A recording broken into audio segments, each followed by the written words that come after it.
my God, people from all over the world came here to see us, Diana. Oh my God. Wow, Anyway. thank you so much for tuning in. Cool. So thanks so much for coming here from all over the world. Welcome to this event where we're going to be discussing how B2B startups are driving serious business with creative campaigns. Today, my special guest, Diana Kaplinska, and I have to admit another person from the waiting room. So Diana and we met because I think I thought her last name was Polish, so I reached out and was like, "Hey, are you Polish?" And she was like, "No," and I'm like, "Okay, we can still be friends anyway." And then I discovered that Diana is a super awesome brand coach for CMOs at startups, and she's helping them understand the value of brand campaigns, creative brand campaigns. She helps them to create them and track the impact of these campaigns. And she is, sorry, could you please all mute yourselves? We have some background noise. Thank you very much. And she delivers hands-on brand strategies and creative campaigns to startups across all over the world. And they are ranging from pre-seed to Series B startups. And her newsletter, B2B, that made me feel things, great name, by the way, showcases brand campaigns and the marketing science behind it. So why exactly this works. And it already has more than 1,000 subscribers. I don't know how you did that, Diana, in such a short time, but kudos. So go ahead and please sign up for her newsletter. And Diana, could you please drop the link to the newsletter? Yeah, I will do. I will do. There we go. I'll give you a moment. Oh yeah, there you go. Cool. All right. So let's dive right in. So why are we here, actually? Why are we here? Well, the problem is that, you know, how, the biggest misconception about brand marketing at scrappy startups is that it costs so much and it just, it doesn't deliver results right away because we need results right away. And it's only for the, excuse me, somebody's very loud here. Okay. We're all muted. So so these startups, they think, okay, it's not for us. It's for bigger brands. It's all Hollywood productions that take a lot of time and money, and we have to wait like years to see the results. And so that brings me to my first question to you, Diana. What do you say then? Like, how do you alleviate this objection? And what are the differences between brand campaigns for scrappy startups versus those big Hollywood production campaigns? Yeah, it's the Hollywood production. That's where we land straight away when people think about brand campaigns. Very good question. So in short, a lot of the companies I work with, they are from usually seed Series A. I think that's my sweet spot. I do go smaller and bigger. And most of them do come with this preconception that brand is something you do after you've fixed up your business. And they don't come to me necessarily asking for a brand campaign. They come to me because they're sending cold outreach and nobody's responding. They're coming to me because they realize that if they're in SaaS, they used to think the product was their differentiator, but if they're gonna, keep building, especially in this economic environment, and their competition is building the same thing, they're maybe a quarter ahead at max compared to their competition when it comes to product, and that's not necessarily going to work if the sales cycle is way longer than 1 quarter. They come to me because they've done performance marketing and now they don't have the budget to do this anymore.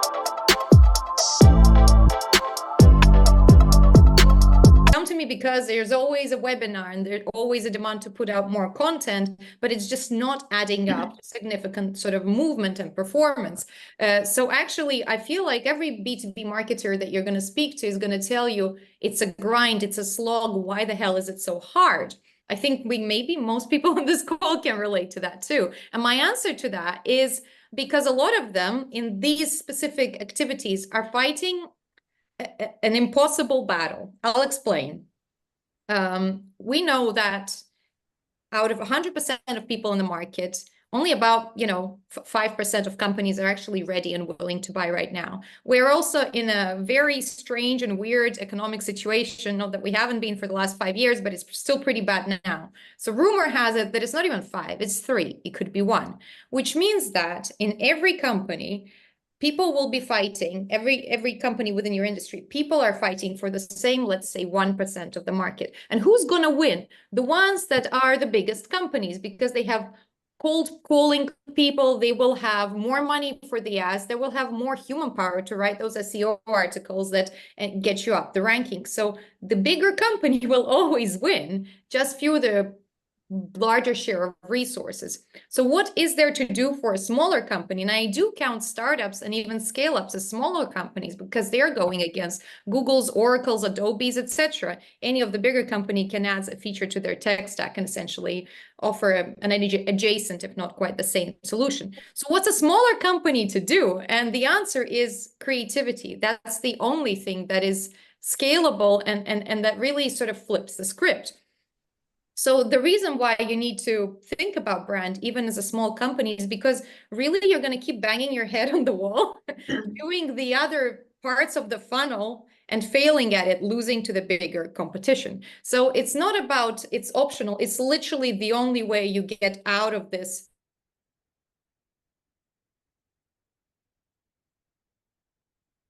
Diana, sorry, I think you're mute.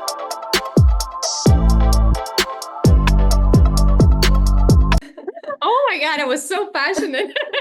The hands were No, we heard the clapping. passion. I hope you guys enjoyed that audiovisual mime show. Yeah. All right. That's so funny. And good sort of timeout break. But what I hear is that, oh my God, that's really expensive. We do need a Hollywood production or a Hollywood actor. In my last feature of the newsletter, B2B, that made me feel things, it was Salesforce with Matthew McConaughey. God knows how much he cost. He got an Oscar, right? So luckily you don't. You literally need anything that allows you to stop the scroll and grab somebody's attention with the right message.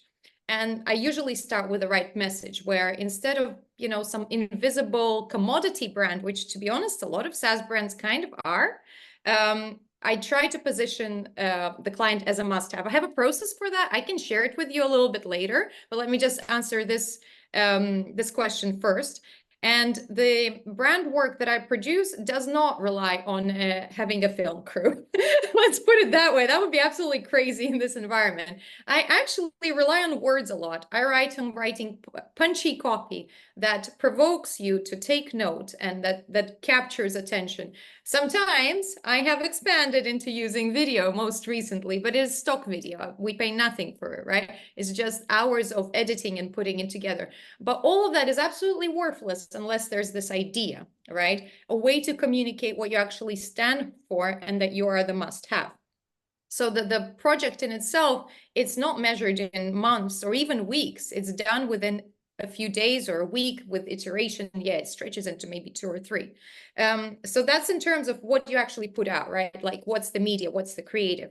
It can be done differently. I'll give you some examples that are like sort of punchy as well.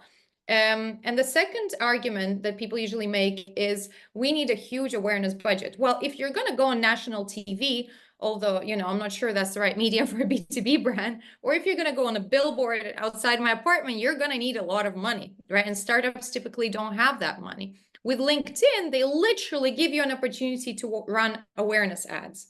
And I've spoken to a bunch of my clients, and in the first meeting, I asked them how their performance ads are performing, and they're not performing.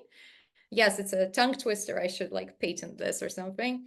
And then I asked them, do you also run any awareness ads? And a lot of the time people aren't sure, or they don't because it doesn't show results. Whereas awareness ads are actually dirt cheap to run and are recommended by LinkedIn. LinkedIn literally says, guys, the reason your leads are so expensive is because you're making us, the algorithm, do the whole work, or finding you the person who wants your thing now. If you run awareness ads, pull out on those signals, retarget whoever visits your website or clicks on it, shows a limited, tiny amount of interest, everything will be a lot more effective. And so I Googled what proportion, I didn't Google, I asked ChatGPT, why am I lying?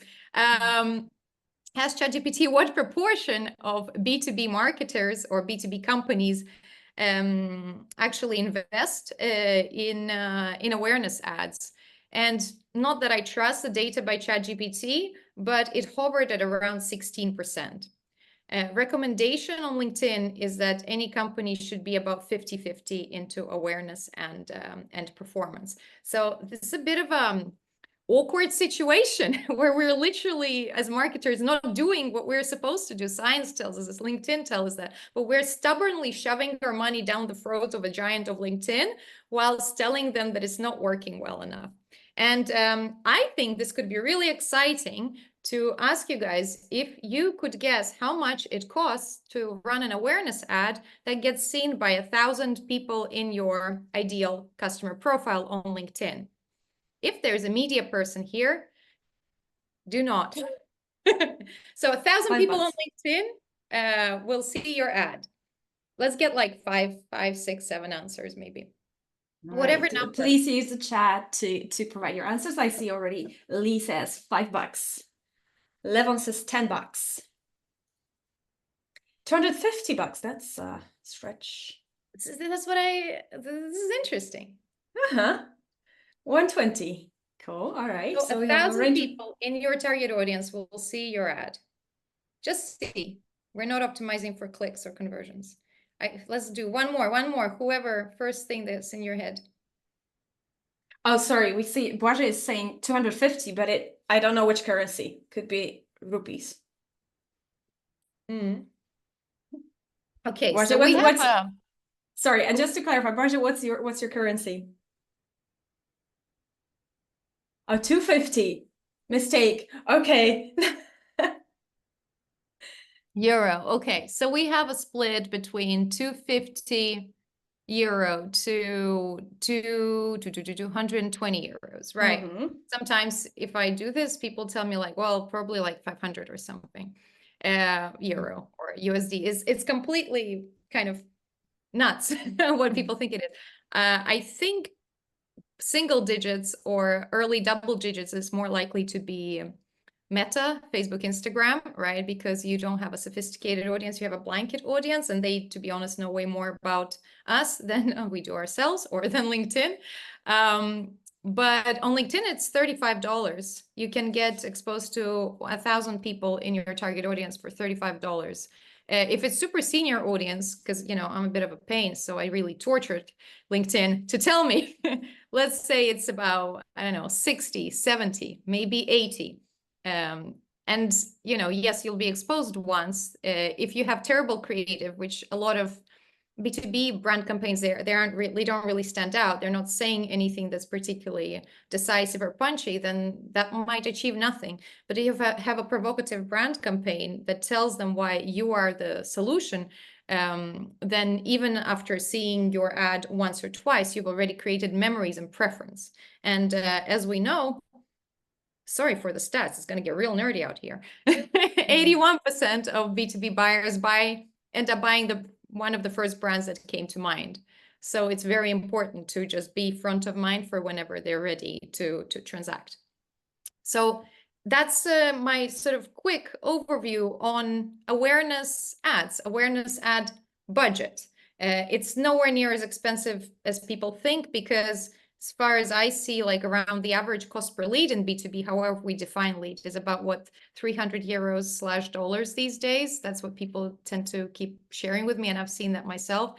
And for that amount of money, if we do some maths, it's 4,500 to 5,000 people that you could be in front of. This is, to me, that's a no-brainer, right? We're not actually talking about Matthew McConaughey's Oscar-winning budget superstar power. We're talking about good copy and 300 euros.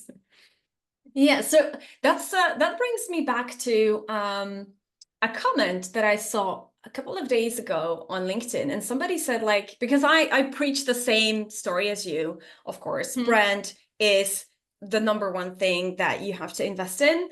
And of course, everybody says super expensive, we're not going to do that. And then I asked them, like, what do you think? Why do you think it's so expensive? And they're like, well, yeah, it costs thousands to run these ads, right? So why do they think it costs thousands?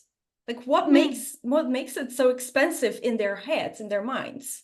Well, I think it's partially that we're used to, honestly, the word advertising is from traditional advertising, right? And I early in my career, I worked at a bunch of, the kind of agencies that come to Cannes Lions and get all the awards for creativity, right? The budgets we dealt with were, the size of Procter and Gamble or Unilever or Coca-Cola or Philips, obviously that anchors it in your heads that we're going to talk about millions, right? Ironically, the most creative work was done for free for smaller companies because they were ready to run it. They were ready to do whatever it takes to get noticed. So that's probably one of the reasons. And the second one, which honestly is quite sort of maybe unpleasant to discuss, but I think it's way more likely, is because if you run awareness ads with a terrible ad, nothing happens. So of course they think that they need a massive investment to move the needle.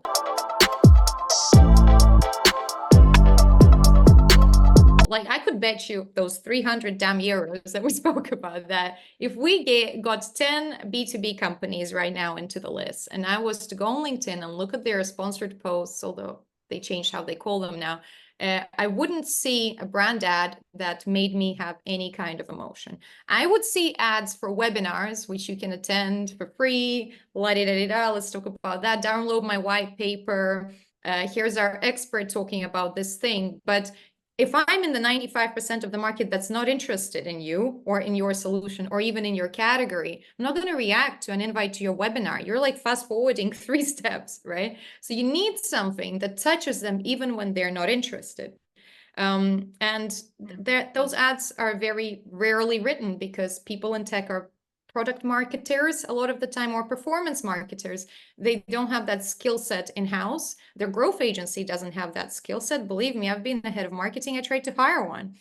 No, you could go to those Cannes award-winning agencies, but they're going to cost you way too much, and they also don't really understand how digital marketing works or B2B tech. So there is a situation where we have this sort of vacuum in the industry where even if we understand the 95-5 rule, even if we understand the 81%, even if I throw all the stats at you, and I have a lot, I always carry them with me, including and I have some too.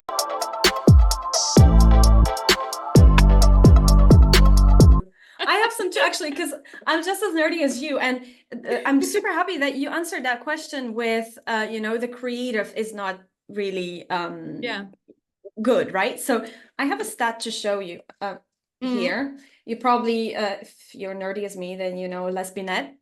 And I looked into his report that, what was it, the short and the long of it? And he did, and the guy is like, the long and short of it, and the guy, he is like, what is he? He has background in physics, and he's just literally a scientist. So he did the study, and what turned out is that if you optimize your ads by geography, you can get like 4 times, or the profit multiplier is 4 times. If you do it by product, is a little bit more or a little bit less. Then by variant of your product is a little bit less, and then by media, so like what's the format or what's the outlet that you're putting this ad on, that also has a little bit of effect. And together, all these elements give you the multiplier of 12, while the creative has almost just as much power.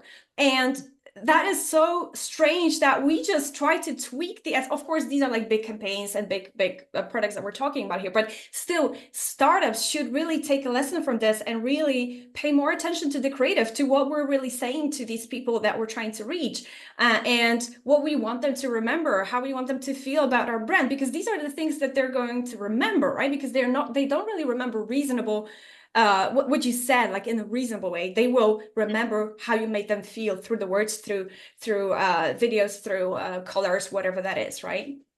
Oh, 100%. I know this study, and Les Binet is one of those. He actually works for one of those big award-winning ad agencies, which is where he writes all of his amazing labor of data analysis, right? Yeah. So completely understand. And this study was then replicated for LinkedIn using the same sources, and it's Ehrenberg Bass Institute of Marketing Science that usually does it.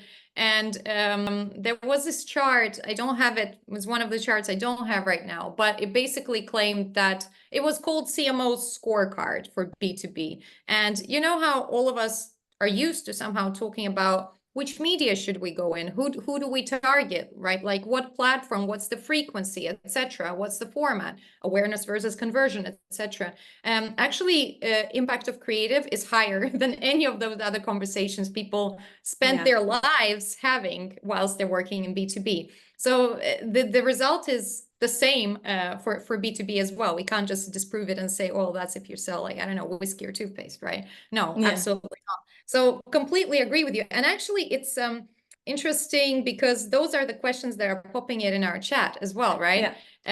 For example, Alan said, which platform offer the best reach for B2B awareness campaign, right?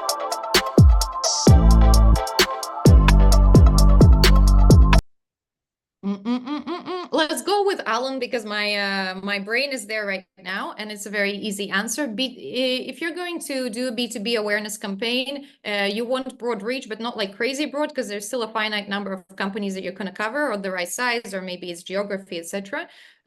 So you would say that it's most likely that B2B knows the best about, that LinkedIn knows the best about who your ICP is and how to target them. So either by choosing their internal options or uploading a list. However, a much easier way to do it is to, if you have a website that already has traffic, just use LinkedIn to retarget visitors to the website. That's not a bad sort of starting point, just to keep being front of mind of somebody who's already been on your webpage. It's a really, really good sort of intense signal, right?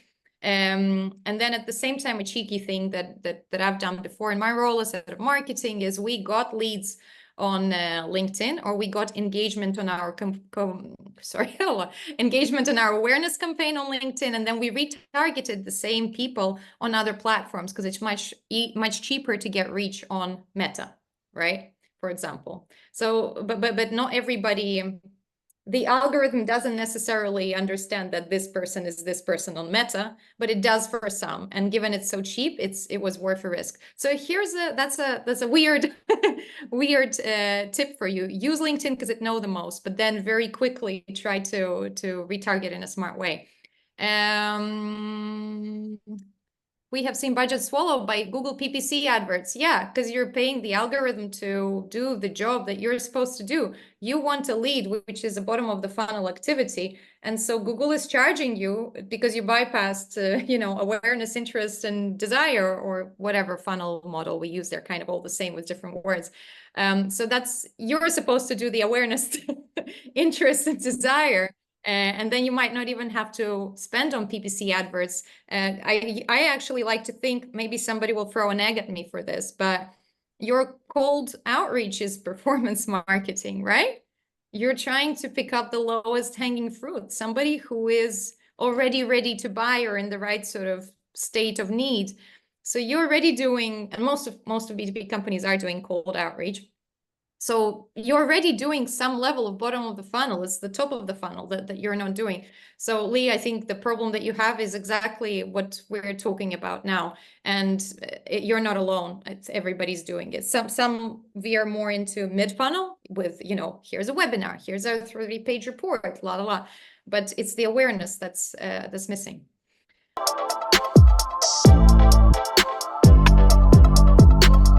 I'll just start from the beginning because Barbara also asked a question a couple of minutes ago. Is it really only about the mix of copy and awareness ads? Does copy still hold such an impact in the era of GPT? I adore this question.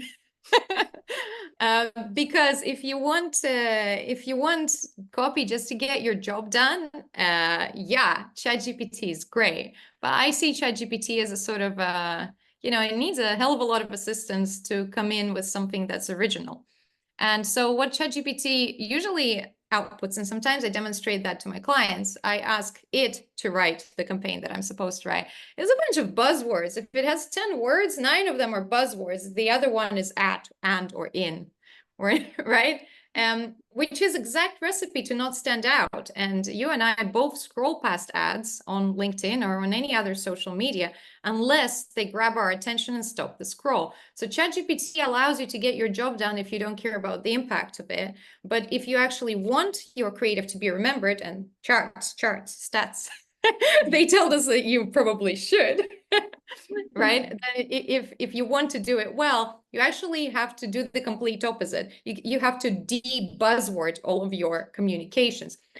This is like borderline trolling device, but there is a thing called blah blah meter online, and if you put your copy into it, it will tell you how much of it is just blah blah. Really bad for political speeches, really bad for most B2B website, to be quite honest with you, because people don't react to just an array of words. You have to use human language and you have to use interesting language. I'll give you an example. I had an HR company, HR SaaS company as a client, and their line was something along the lines of, it honestly doesn't matter if I get it right. Research insights into employee engagement and motivation to optimize the efficiency of your business. You know, something like that. You know exactly what I mean, right?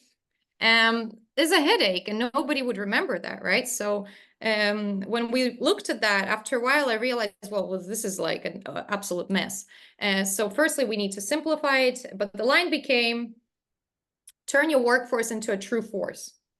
Right? Because there's play on words between workforce and force, right? Which tells you about efficiency and impact without you sounding like, you know, the kind of asshole that treats their people badly and just squeezes the life out of them, right? And suddenly it's memorable. I haven't been on their website for about a year, but I still remember the line, right? That it's sitting there. And that's because I use alliteration. I often use rhyme. I often use play with words because, and I'll tell you why, not because I love it, because obviously I love it, right? Otherwise I wouldn't be in this profession, but because us humans think about like what we remember, right? We remember stuff that stand out. It's called the rattlesnake effect, right? If I am a cave woman and I'm walking around, I want to see the snake, right? So I scan everything for the weird behavior. It's not a stick, it's a snake, right? Because it keeps me alive, it keeps me safe. So our brain, the reptile brain, is preconditioned to react to the stuff that stands out. That's weird. And then it causes an emotion. An emotion can be obviously negative. I'm scared of the snake. That's terrifying. I will run away, but I'll still remember it. Or it can be empathy. It can be sarcasm. It could be admiration. It could be a whole range of emotions that actually make you remember this stuff, right? Because you don't remember what you had this breakfast, probably. I didn't even have breakfast. I had a coffee, but like, nobody remembers what they had for breakfast exactly because it's a mundane event. It's not special. Something has to be special for us to make it memorable. So you got to write something that is unexpected. And for me, I try zero buzzword, maximum human, playful wording.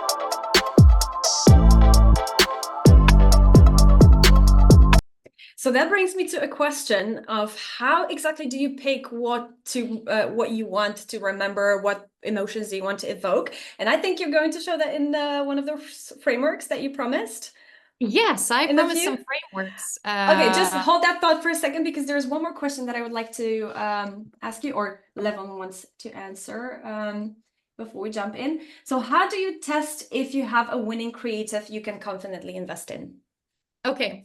I think it's connected, isn't it? It's connected, right? I think when we think about creative, people think about the specific ads, right? But first you got to do the strategy. And I know people don't want to do strategy because we're burned by terrible consultancies who charge a lot of money and take 2 months. How do I know? I've worked in those too, right?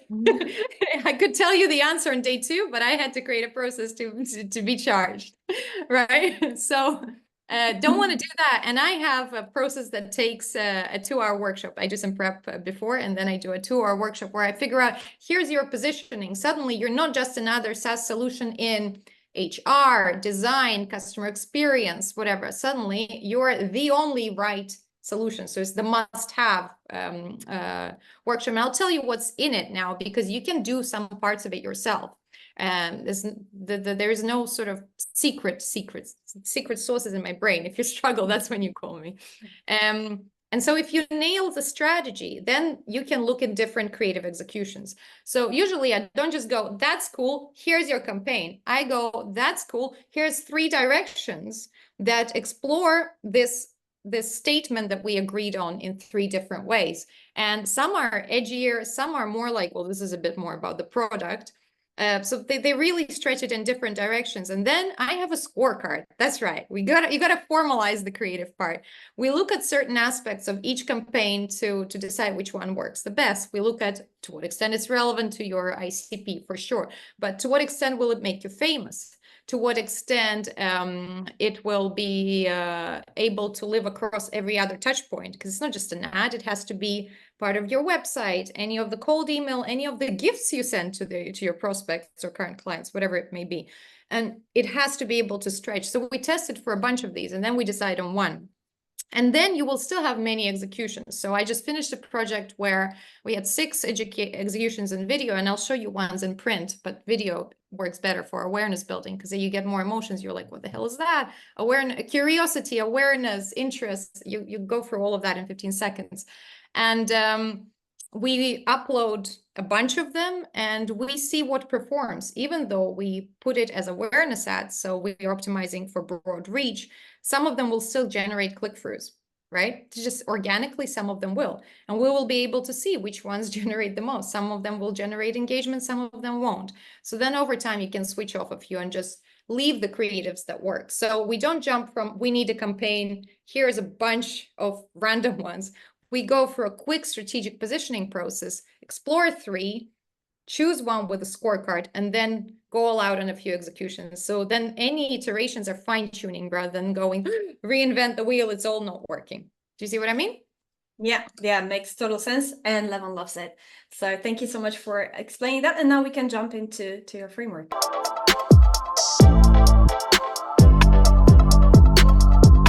I'm going to tell you why I use this process, because it's not like completely revolutionary, right? I've told you about these pain points that people come to me with, right? It's like never-ending webinars, lukewarm leads, and squeezed budgets. And that's because everybody's fighting for 5% of the market. And obviously the richest, the biggest companies are going to win it, right? And so I remind them that 81% actually buy the first brand that comes to mind. And this is where you can win, because these big guys do not have enough guts to write creative content, to write provocative content. I've worked in those companies. I've had to censor myself a lot of the time, or at least to spend months getting approvals for something that's moderately edgy, or at least write a campaign that's, 10 out of 10, but had to tone it down to 4 to be able to run it. But smaller companies, including startups and scale-ups, they can, and that's the only way to win. And that's called challenger brand thinking. Some of you might have seen this book before. It's not new. It's a few decades old, actually. It's called Eating the Big Fish. And challenger brand is a very common business term, but this book probably is the best at explaining it for marketing. And what it says is you need to play by different rules in order to stand out. You need to take what's happening in the market right now and completely undermine it. And it's an old book, but I'll let you in on a secret. These are like some of the best ad agencies in the world. I've worked at them. TBWA, Havas, and DDB. They all get those big fancy titles. They actually all use the same playbook. They just put their own TM name on it. Disruption, something else, right? Create your own category. It's all the same. And obviously these processes take months and take a lot of money. But having sat in all of them for years of my career, I've narrowed them down and made them quite accessible for you. So you can screen grab or you can write it down, but this is layout of my invisible to must-have workshop. It's 3 steps, and I'll show examples from my past customers, as well as some of the campaigns that we made at the end of it, which is the second step. So first we do the strategy. First step, not groundbreaking.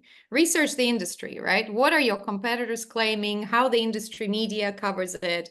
and what really bugs the audience, right? And the first two, you'll be like, yeah, I kind of know like what my competitors are claiming.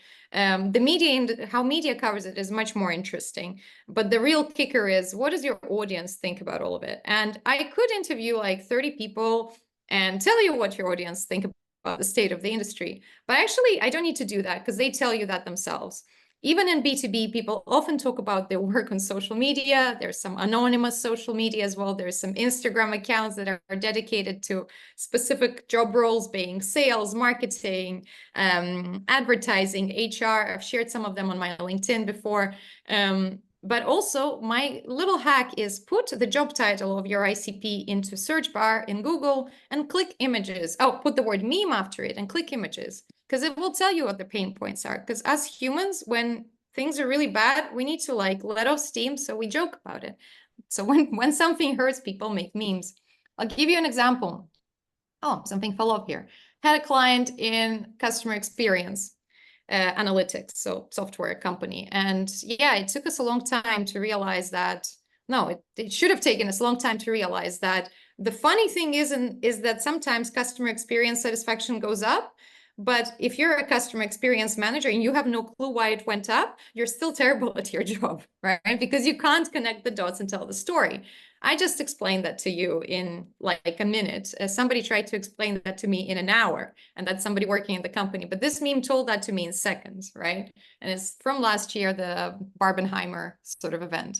This is for the HR company I think I mentioned previously. We talked with the CMO and she said, I don't understand how is there even another solution in the world for an HR software, right? And I was like, well, if there wasn't, then we would have excellent corporate culture all over the world and people would be happy, clappy, and so would employers, right? And that's just not how it is in the era of quiet quitting and we are family. Oh, sorry, you're fired the day after, right? In the era where people work from home and have multiple remote jobs. And so the untold truth of the market there, of the industry, was that corporate culture these days is just a bunch of people lying to each other, right? And I was able to, yes, find a Wall Street Journal study about it, but also memes told me the truth pretty instantly, right?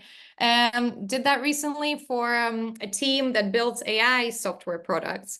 And I don't understand how the stuff is on this meme. Like, I'm not that technical. Well, though after working with them, I do. But I was able to say, is this the truth?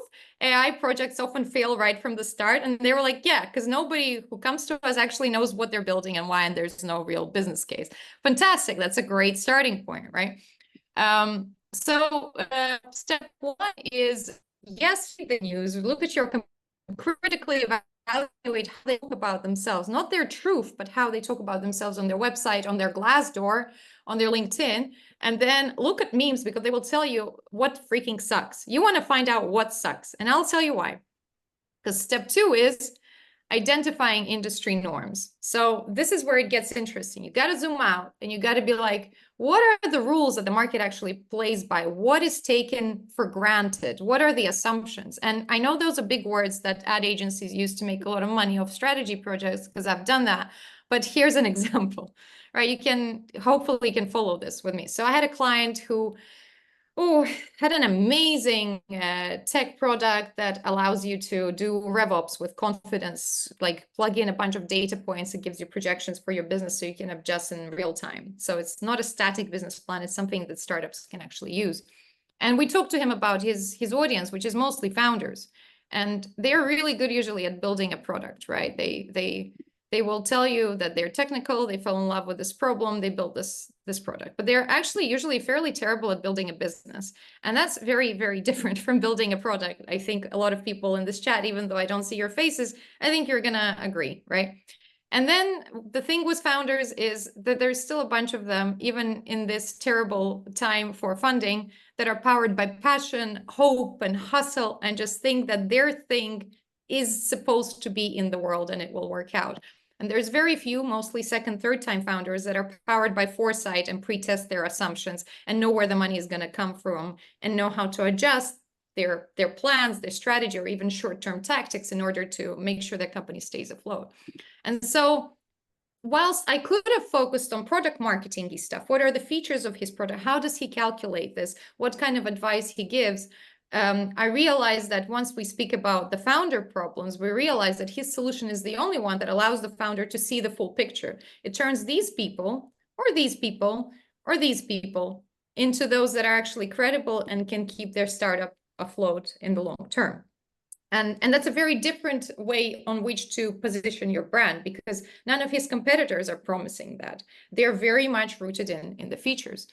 Let's go back to these AI guys who taught me everything about RAG and other abbreviations. In AI, everybody's talking AI, so everybody will relate to that.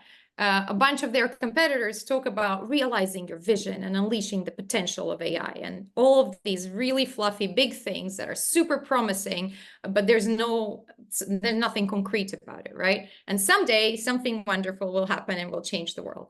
These guys came to me and they do stuff today. They were like, well, we can do a 2 weeks proof of concept and then everything is dandy and then we roll out the full solution. Which is a very different way of talking. So your attention is someday to today, and the other attention is doing stuff to getting stuff done. So the doing stuff people are the ones who write a 30-page report about the future of AI or invite you to their webinar about challenges and solutions. But people who get stuff done are the ones who actually put projects into production, right? So that's what allowed us to figure out these are the two tensions. And if we are the only ones who solves these both tensions, then we are the no-brainer. We're the must-have. We're the winner. And the line was get AI done already, which is really intense and very provocative. The execution is a little bit more empathetic to the leader commissioning this sort of work. But we are able to figure out what's the quadrant we play with. So in creative, we will test different versions of articulating this, different intensities, different provocations, right? But we know that fundamentally their positioning should be around this because that's the empty space that they can credibly occupy.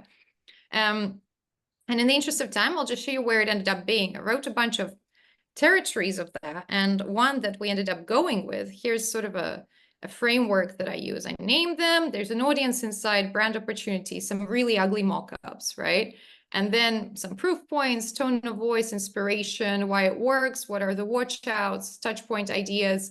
But I ended up a campaign that sort of tries to empathize with the customers, such as CTO, CIO, head of data, who are usually asked to do something with AI by their boss, and they're terrified of getting it wrong because it's a really terrible brief if you think about it. High impact, terrible guidance, right? And so what we do is not saying we are the people who solve it for you.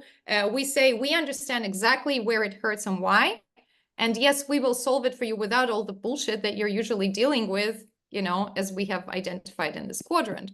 So suddenly you're able to go into interesting campaigns about that feeling when, you know, benefit happens and the feeling of relief, the feeling of joy, etc. They're video ads, but I've left some here, which are sort of banner ads. And the most important thing that we're trying to do is take them out of the office, right? Because you don't want to click on an ad that has a dude holding a laptop again. That's banned. Nobody pays attention to that. But if you have an unusual location to it, right? And you are able to communicate a feeling in that environment, it's much more likely to stop the scroll. So here's one of them. Yes, we have a dude in the office after all. That feeling when your AI consultancy show you their actual models, not just pretty slides, the LLM models. We even went to this environment. We'll see how that performs. But the feeling of peace when you kick out the pretend AI experts and finally, you know, get stuff done and build things. So we have 6 of them in video, and these are just some screen grabs that I made for this, you know, presentation, because video hooks you in more. But we will see that some of them might flop, but some of them might perform a lot better. But that means the strategy still stays the same, which means that we don't have to reinvent the wheel if some of them perform better than or worse than the others.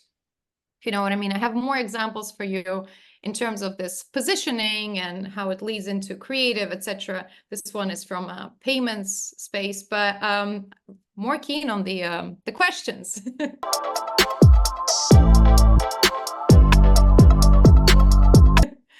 Yeah, so I have one question.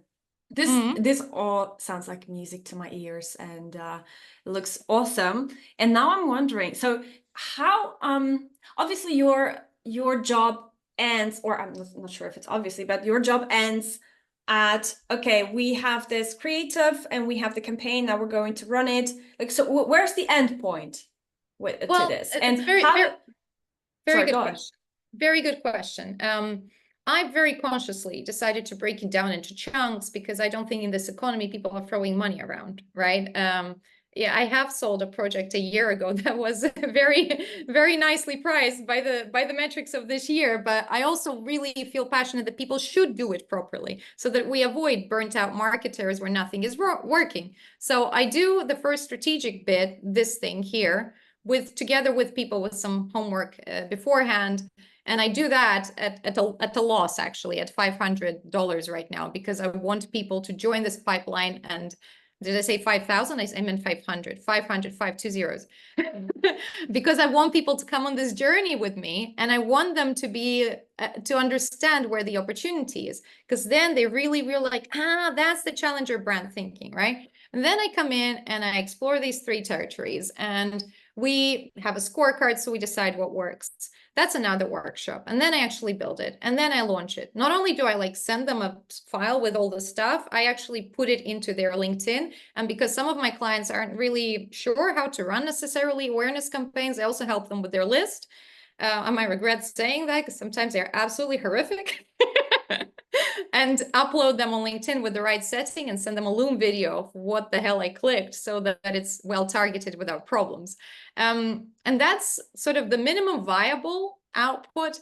What happens later is, can you rewrite our website? Because now we have this positioning and this campaign. And so I'm rewriting a website now for somebody. But that was kind of my way in, is through the strategy, because suddenly they realize their website should actually look completely different in order to be truthful to all of this entire exercise. Sometimes it goes into, okay, well, we're still going to do cold outreach. Okay, be my guest. Can we like be good about it and interesting about it and use some of this to power our cold outreach?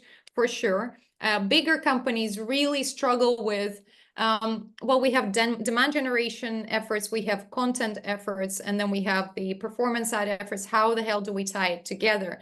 And that's something that needs to be more hands-on. So typically I extend my project, but I think a better setup would be to come in a sort of fractional role, helping to tie it together and realize what parts can simply stay as they are, because a lot of product marketing can stay as it is with just some adjustments maybe to the writing, versus maybe some of the CRM activity can be adjusted.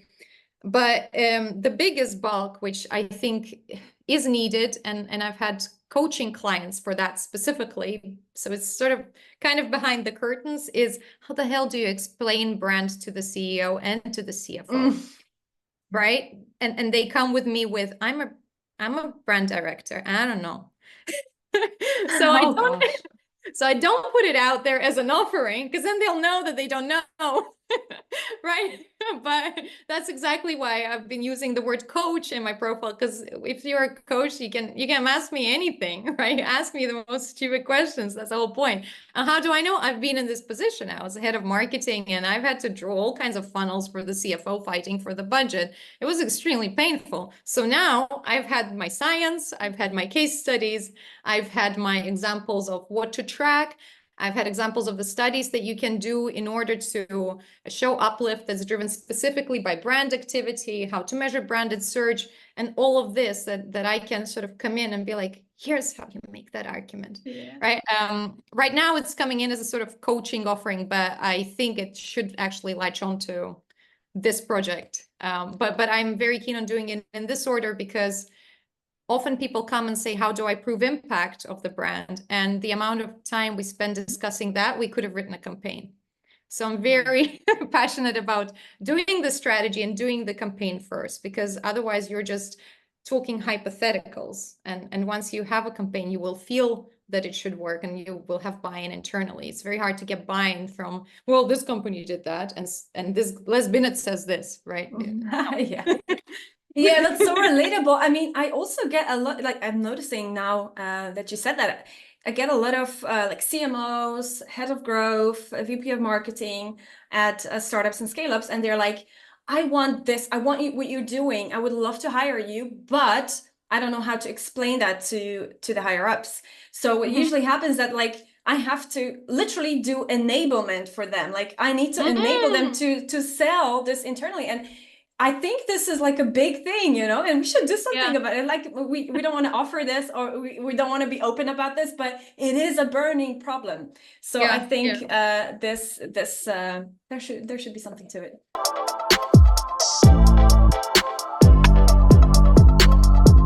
There are a couple of questions in the chat. Bourget asks, were the video ads published as awareness campaign on LinkedIn? That was about these the AI guys, right? Yeah, that's right. That's right. And then the static ones are uploaded as well, but I expect the video ads to perform better. To be honest, it's kind of clear which ones are a bit. The tone of the public decides the tone of voice, because and I'll tell you, the tone of voice was absurd, and that was agreed on with the client. So absurdity did indeed follow, and some of them were maybe too absurd. So we know straight away that this guy performs well. This girl dancing and throwing papers in the air, probably not, you know. So it's trackable, right? LinkedIn, even though it's an awareness ad, LinkedIn still tells you who clicks on what. And yeah, if you want to really connect the dots, there's a UTM tracker code, so you're going to be able to see who converts, but it's going to take a longer period of time, right? But I can give you like an interesting observation that I've had. Well, it's not observations, an anecdote from one of the clients I worked with, and this was earlier in the summer. Mostly cold outreach got banned in the end, but you know, that was what they were doing. And here's the difference: you do cold outreach and you don't have brand awareness of any kind, you're a spammer and you're annoying and you go into the bin. If you do awareness campaigns that have some sense of personality and tone of voice, then you get a cold outreach and you're like, these guys, I've seen them before, so they're a real company. They're not some scammer from God knows where. You know, they're registered, because only registered companies can run ads on LinkedIn. Okay, and also they're human, because they were amusing, funny, generated some sort of emotion, right? Or sarcastic. Sarcasm is a tone of voice that a lot of B2B likes, in my experience. And so the response that you get, even if they don't need a solution, they're open to a call because they know that this is a pleasant company to deal with, right? Yeah, saw your ads, it's funny, show me what you got. Wouldn't mind a chat, because they're interested in learning, because they know that on the other end is somebody real, right? So I think that anecdotal sort of experience actually says a lot, because that's how we as humans interact with each other as well. Here's my best friend, and she's absolutely bonkers, but I love her. Great, right? You know exactly what to expect, and you know that this is a person that was recommended to me. So it works a little bit like that. Yeah, exactly. And this is amazing how somehow, because of this sort of like wall of technology between us and our potential customers, we as marketers, we forget about this human behind, right? And that makes us do stupid things. Like we don't think about like what we're doing, what effect does it have on this other person? When something doesn't work, we don't ask ourselves what is happening on the other side. We ask ourselves, what can we tweak in the numbers in Google dashboard, right? And this is so stupid. Like, oh my gosh, I can talk about this for hours. Sorry. I agree. It's ridiculous, but I also empathize with that. Again, I've been head of marketing with not great results a few quarters, and then I tweak the numbers or pull on my team. I was like, that epic thing you did? Because we don't have the numbers, right? my report for the quarter better be epic. So I know the need of, you got to keep your job, so you massage the numbers, right? I like a good stat, So we do it because we have to, but you can never forget that, if you're just going to focus on analytics, you're going to evaluate whatever you've put in, and most of the stuff that people put in to analyze, to test, is sort of subpar, right? We can do better. It's not that hard to be better. It's just that the skill set to do better is not necessarily in-house, which I completely relate to. Yeah, I totally can relate to it as well.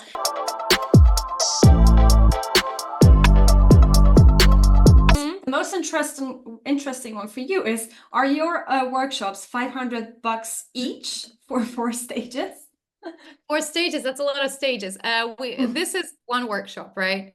We meet for 2 hours and I do a few hours prep beforehand, and that's 500 because it's my loss leader, you know, but I just want people to get into the funnel. The next step is to figure out what is the potential 3 territories, and then we discuss and iterate and vote on that. And the next one is creation of a campaign. Usually I package it together with writing a landing page. If I do that, it's like a 5K, but the next step after this would be 1K to see the 3 campaign directions. You know, that's like an easy next step. You think this is a juicy territory? Let me explore it in 3 ways. And then, to be honest, usually when people have seen 3, they fall in love with one of them and it makes sense. Then it takes me another, I don't know, 1 or 2K to produce them. Right, then there's more to upload them. But a lot of the time, you know, these days you got to be mindful. People say, well, I have a designer and I have a media person, can you just sit down with a media person for an hour? Yes, that changes the cost, obviously. If I don't have to do it myself, but I have to take a meeting with somebody and just, you know, offboard that, then that's absolutely fine. So I have some flexibility in the second step packaging, depending on who I'm working with and whether they have a skill in-house or maybe they already have a list and it's all dandy. But the second step would be a $1,000 sort of event where I look at 3 territories, which is quite a lot of work, to be honest. Yeah, it's not an easy job for sure.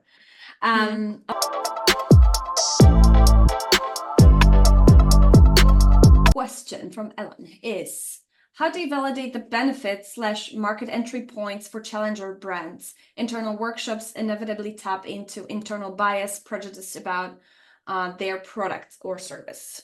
I like this question. I'm going to start from the end, because look, we're doing internal workshops, but I'm not asking them for their perspective. If we're being honest about it, I am trying to observe what absolutely sucks in the market. And a lot of the time they're part of the suckery. Wow, this is a great quote. Right? So this is my way to shine a light and put the mirror in front of them saying, yeah, everybody's doing it. That's probably not a good thing, right? So I completely understand the internal bias, and I'm a strong believer that we need committees and internal stakeholder management, but no committee has ever written a great ad, right? Nothing like that. It gets written by a committee. And that's why I'd rather write 3 interesting ads and let them choose one, because they're never going to create them themselves. So that's the answer to your second question. The first one is, how do you validate the benefits, market entry points for challenging brands? I'm gonna tell you an example of somebody, a prospect that I'm working with right now, which maybe answers your question in a sideways way, because I don't want to be theoretical, but I want to give an example. They work with an UX. And they have 2 target audiences, and they actually don't know which one will buy more, because they've recently expanded, so they don't know if the old audience is the same in the new geographical market. And so when I was presenting my solution to him, I said, okay, well, we can do 2 workshops and do the work twice with different target audience. That's one way, and that's like double the work. Or we do a broad reach campaign that covers both of the audiences, and the message has to be so high up, and if you see the full picture or get it done already, are sort of high up messages that we see who lands, right? So we go broad at the top, and then we'll see who responds to that message that should be working for the 2.